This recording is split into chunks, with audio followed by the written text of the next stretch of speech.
ह्यांच्यापेक्षा ह्या जोडगोळीपेक्षा उद्धवराज ह्या जोडगोळीपेक्षा अति चांगलं राजकारण रिपब्लिकन म्हणजे माननीय प्रकाश आंबेडकरांचा जो वंचित बहुजन आघाडी आहे ती करत आहे। त्याच्यामुळं मला असं वाटतं उद्धव ठाकरे आणि राज ठाकरेंनी म्हणजे बालवाडीतलं राजकीय शिक्षण आता माननीय प्रकाश आंबेडकर साहेबांकडून घेणं आवश्यक आहे। आणि त्यामुळं मला असं म्हणायचं आहे की ह्या दोघांचंही कोणतंही अस्तित्व नसलेली माणसं, राजकीय अस्तित्व नसलेली माणसं एकत्रित आल्यामुळं काही होत नाही। आणि मला हे विचारायचं उद्धवला, उद्धव ते जे तुमचे स्पोक्स पर्सन्स आहेत ना ते स्पष्टपणे असं म्हणायचे, काय म्हणायचे, काय ते उठ दुपारी घे सुपारी, उठ दुपारी घे सुपारी, राज ठाकरेंवर उपहासात्मक बोलायचे। त्याचं उत्तर काय उद्धव ठाकरेंकडे? उद्धव ठाकरे आणि त्यांचे प्रवक्ते उत्तर देणार आहेत की नाही हे महाराष्ट्र विचारतंय। एक बोट जेव्हा इतरांकडे दाखवतात ना राज ठाकरे तेव्हा 4 बोट आपल्याकडे असतात। हे राज ठाकरेने लक्षात ठेवलं पाहिजे। आमचा हक्क आहे, आम्ही मतदार आहोत।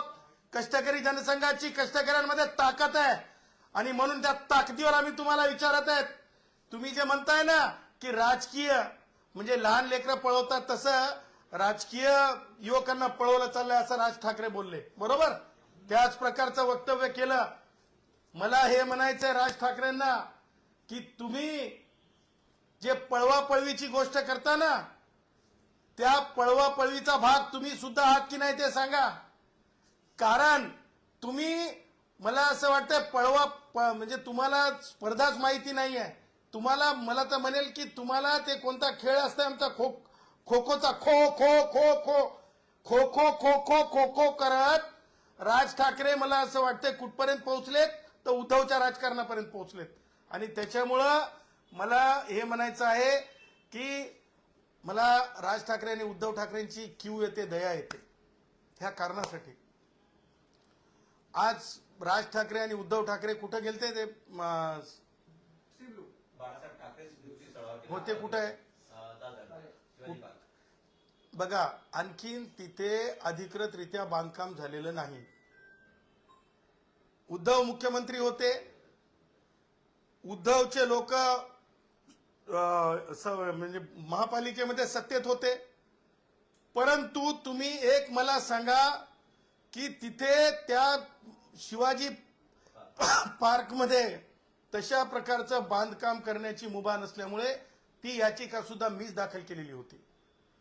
अरे तुम्ही जिथं नतमस्तक व्हायला गेलात ते तरी तुम्ही उभं करू शकलात का? मुंबईचे रस्ते, कोविड मधले लफडे, कोविड मध्ये केलेल्या भानगडी हे तर हळूहळू बाहेर निघणारच आहेत। मग तुम्ही जर स्वतः भाऊ म्हणजे काय तुमची मुंबई राजकारणासाठी काय तुमच्या 7-12 तुमच्यावर नावावर झालेला आहे का? मला माध्यमांना सांगायचंय यांच्या नावावर 7-12 आहे का राजकारणाचा मुंबईतला? हे कोण आहेत? यांची वैचारिक व्यवस्था कोणती आहे? यांचं वैचारिक अस्तित्व कोणतं आहे?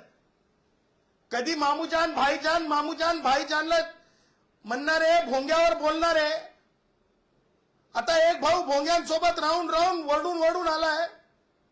आता मात्र गले मिलो भाई गले मिलो हे याच्यावर कोणी मतदान करणार नाही। मुंबईमध्ये कष्टकऱ्यांची शक्ती आहे, यांनी मुंबईची वाट लावलेली आहे, यांनीच इंडस्ट्रीज यांच्यामुळे गेलेले आहेत, बाहेर दूर गेलेले आहेत, ह्यांच्यामुळेच तुम्हाला सांगतो आज जे आहे मुंबईतला खास करून हेच कारणीभूत आहे। जोडगोळी ह्यांचं राजकारण कारणीभूत आहे।